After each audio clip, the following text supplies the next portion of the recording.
Jornalismo de verdade.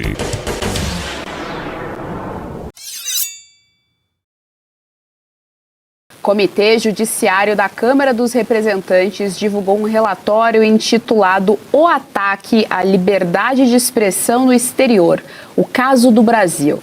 O texto expõe e comprova o regime de censura no país comandado por Lula. Assunto para o correspondente internacional Ivan Kleber. Vamos dar boa tarde. O Ivan já está aqui no telão conosco e vai trazer atualizações para a nossa audiência. Lorde Ivan Kleber, boa tarde, seja muito bem-vindo.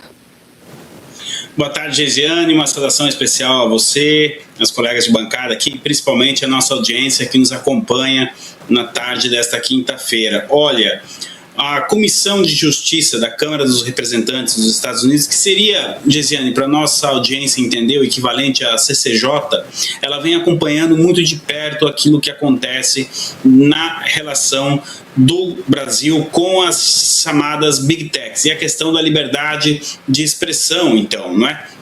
Já há algum tempo que o congressista Jim Jordan, do Partido Republicano, do 4º Distrito, que é o presidente dessa comissão, vem monitorando. No passado, ele inclusive chegou a enviar uma carta para o ministro Alexandre de Moraes sobre tudo isso, né? Bom, ontem à noite, então, o perfil oficial da Comissão de Justiça dos Republicanos publicou a seguinte frase aqui,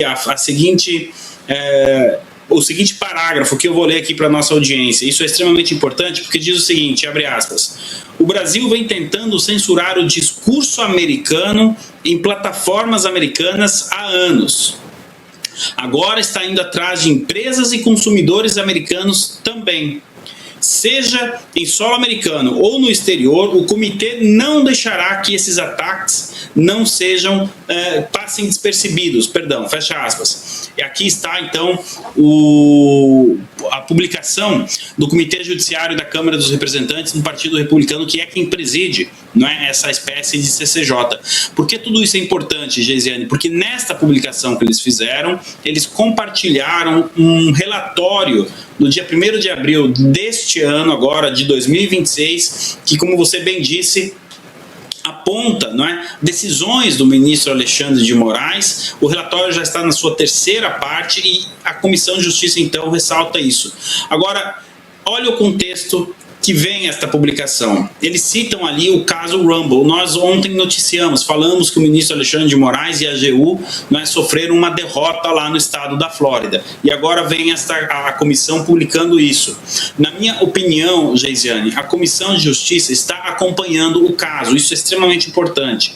E, nesse sentido, então, esta publicação feita pelo Comitê de Justiça da Câmara dos Representantes pode ser, inclusive, anexada pela defesa do Rumble, pelo advogado Martin de Luca, enfim, pela sua equipe, caso eles considerem que isso seja importante, não é? Lá no processo. E aí, Geisiane, nós estamos falando de relatórios que estão sendo produzidos pelo menos desde no final de 2023, desde o início de 2024. Aliás, desde o início de 2023, quando o Jim Jordan assumiu essa comissão. Ele também, o Jim Jordan, foi um dos responsáveis por pressionar o Mark Zuckerberg a dar essa mudada em relação à Meta, né, que resultou, inclusive, em um vídeo que ficou bem conhecido no começo de 2025.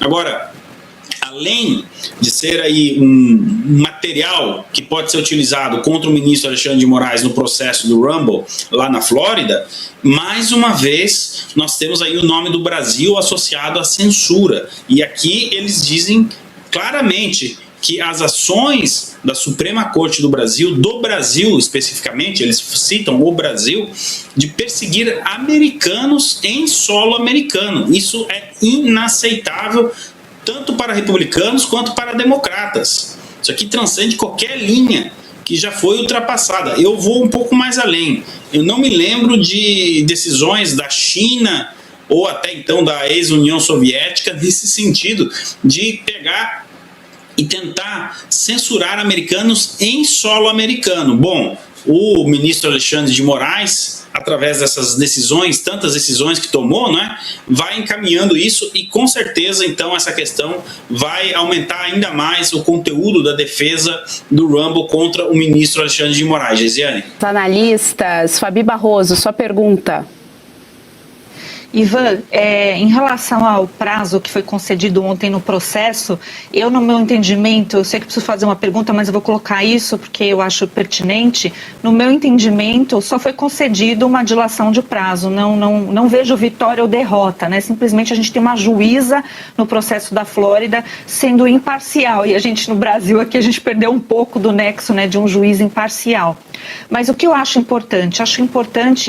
Então vamos enfatizar aqui, houve a menção clara, não somente à Justiça brasileira, mas ao ministro Alexandre de Moraes neste relatório. E por que isso é importante? Porque nós temos ainda a possível volta da Magnitsky, se for ainda constatado que as violações permanecem e que ele continua sendo um violador de direito humano e violando a lei, a legislação americana, né? Talvez isso seja de suma importância. Então, a minha pergunta vai nesse sentido, se eles realmente mencionam, né, ipsis liter, o ministro Alexandre de Moraes, e o nosso entendimento aqui em relação à volta, né, da Magnitsky, ou falar novamente da Magnitsky, que eu acho que o pessoal está até traumatizado com esse nome dessa lei americana.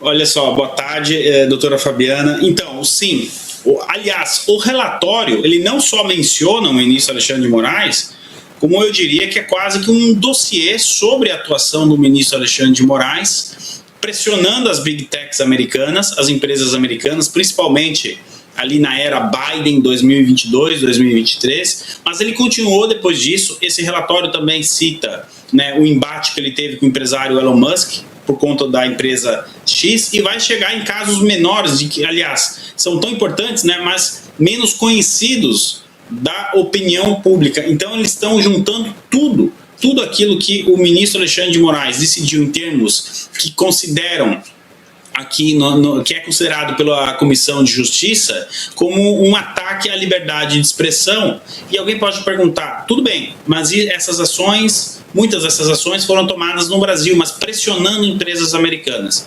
Tem uma coisa que eu aprendi, doutora Fabiana, é que americano não gosta de ser pressionado. E justamente essas empresas bateram na porta da Casa Branca depois que o presidente Trump assumiu o poder, dizendo, olha, o Biden não fez nada pela gente, nós estamos perdendo dinheiro no Brasil, estamos perdendo espaço para a concorrência, por exemplo, do TikTok, que é chinês, precisamos fazer alguma coisa. Além disso, ele não contente em dar ordens internas ali dentro do Brasil, ele começou a emitir ordens para derrubar perfis de pessoas que vivem legalmente nos Estados Unidos e cidadãos americanos. Isso resultou no quê? Na seção 301, em parte dela, né? Na seção 301, estamos caminhando aí para os capítulos finais, e também nesse relatório.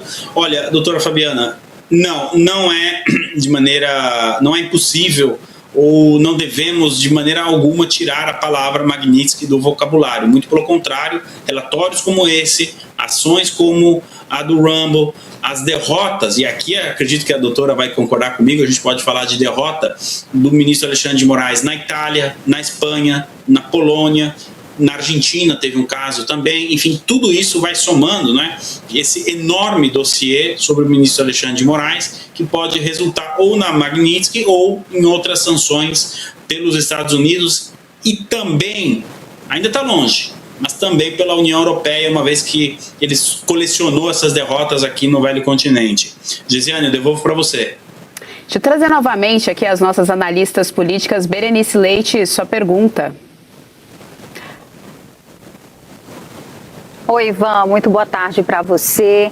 Bom, com relação a esse relatório produzido pelo Comitê do Judiciário da Câmara lá dos Estados Unidos, eu queria saber do ponto de vista prático, né? Porque nós já temos aí vários apontamentos, esse processo das plataformas americanas contra o ministro Alexandre de Moraes, e nesse relatório específico que nós estamos falando agora, eles criticam não só as decisões do ministro Moraes sob o ponto de vista de que a soberania de americanos estaria sendo ameaçada, como também falam sobre interferência nas eleições aqui do Brasil por meio dessa censura. E em 2022, nós vivemos isso, né? Nós, jornalistas, jornalistas, não podíamos falar de diversos assuntos sob a justificativa de que poderíamos estar sendo processados, né? Associar, por exemplo, o PT ao crime organizado não podia, né? Então, assim, esse é só um dos exemplos. Hoje, por exemplo, se você digitar numa plataforma de rede social fora Lula ou fora Moraes,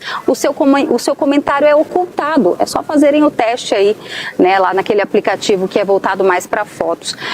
Mas onde é que eu quero chegar com isso? Um relatório como esse, por exemplo, que fala em interferência nas eleições aqui no Brasil, isso pode impactar do ponto de vista dos Estados Unidos, talvez nem reconhecerem o resultado das eleições, caso o candidato à reeleição, que parece ser o beneficiado diante dessa censura, ser reeleito pelas nossas urnas eletrônicas aqui no Brasil, pode haver essa consequência de um não reconhecimento das eleições aqui no Brasil por parte dos Estados Unidos, e o que isso significa na prática?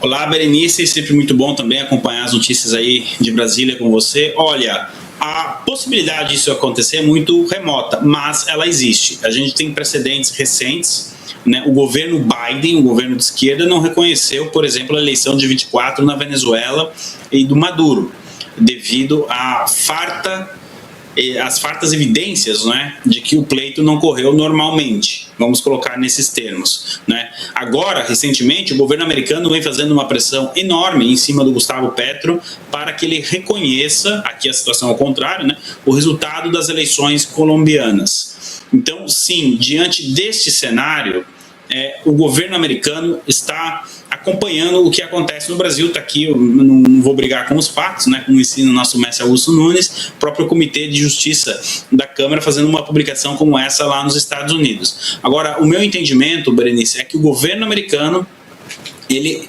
passe a avaliar a partir de agora, principalmente no processo eleitoral, que se não me engano começa dia 5 de agosto, né, 6 de agosto, até o dia da eleição de primeiro turno e depois de segundo turno. Então, se nós tivermos medidas como essa, por exemplo, como foi em 2024, durante o período das eleições municipais, que a rede social X ficou fora do ar aí no Brasil por aproximadamente um mês, inclusive com ameaça de derrubada do VPN, coisa de regime mesmo, né? Se tudo isso se repetir, eu acredito que existe assim uma pressão americana no sentido de não reconhecer o resultado das eleições, ou pelo menos de corrigir, digamos assim, a forma como as questões estão sendo administradas. O governo americano, a gente precisa deixar isso bem claro, não tem a menor intenção de interferir diretamente ou indiretamente no processo eleitoral brasileiro. Agora, também não pode acontecer tudo aquilo que aconteceu em 2022 ou 2024, como eu citei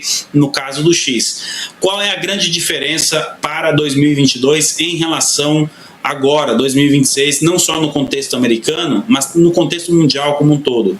A União Europeia, países da União Europeia, em 2022, fecharam os olhos para o que estava acontecendo no Brasil também. Tá? A gente teve uma grande complacência dos países europeus em nome da democracia, o Lula se apresentou como candidato da democracia, etc. Bom, isso não está mais acontecendo. Jornais europeus, nós reportamos aqui no último ano, a audiência é testemunha, quantos artigos críticos a Lula, a sua política e também questionando o seu apreço pela democracia. Jornalismo de verdade.